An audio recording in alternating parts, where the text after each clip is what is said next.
My dear friends, in our global leadership development program, today we are coming to you with the finest principles of leadership, and these principles have been capsuled in 3 T's.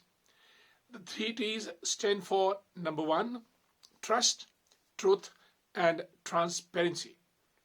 दोस्तों, ये तीनों T, truth यानी सच्चाई, trust यानी विश्वास, transparency means पारदर्शिता। दोस्तों, अगर हम तीनों टीज को कंबाइन करें तो ट्रस्ट बनता है। Trust is the bedrock, cornerstone of any leadership paradigm.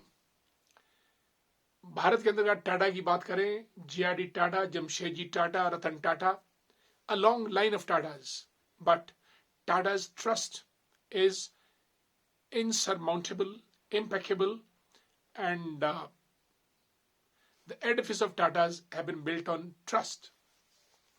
Tata का कोई भी प्रोडक्ट मार्केट में आता है, लोग लेते हैं, नमक से लेकर ट्रक तक, एयरलाइन तक, जहां टाटा का नाम है समझिए वहां ट्रस्ट है।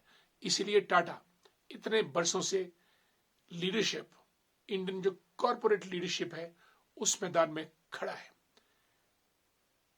The most difficult point is to gain trust and to lend trust. किसी का विश्वास जीतना और अपने आप को विश्वास के काबिल बनाना, यह बहुत मुश्किल काम है। अगर एक बार हो गया, then sky is the limit and people would believe in you, in your leadership, and you can do wonders. Number 2, truth. सत्यम शिवम सुंदरम। राजा हरिश्चंद्र का नाम, महात्मा गांधी का नाम आज तक लिया जाता है। Gandhi is the only leader who is respected, regarded and revered in 3 continents. अगर भारत का सबसे बड़ा कोई एम्बेसडर है आज की तारीख में, it's Mahatma Gandhi, because his entire leadership was based on truth, truthfulness the core. और जब ट्रूथफुलनेस होती है तो ना वायलेंस है, ना चीटिंग है, ना करप्शन है, ना एडल्ट्री है, और customer, consumers, clients they take it that there is truth in it and truth builds up trust. जो ट्रस्ट है वो ट्रूथ के ऊपर खड़ा रहता है।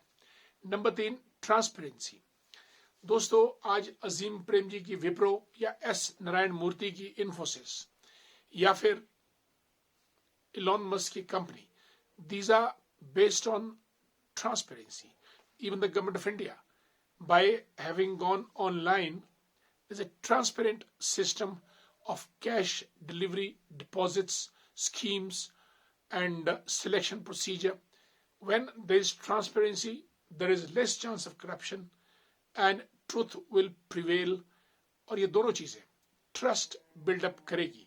और दोस्तों, एक बार जब ट्रस्ट बिल्डअप हो गया तो लीडरशिप निखरती चली जाती है and people believe in that leadership. और यही लीडरशिप सिंगापुर में वहां के प्रधानमंत्री ली क्वान यूई की थी, that was based on transparency, truth and trust. But a little bit diplomacy and diplomatic attitude is definitely required in all kinds of leadership. That's for today. We'll meet tomorrow. Till then, goodbye. Happy viewing.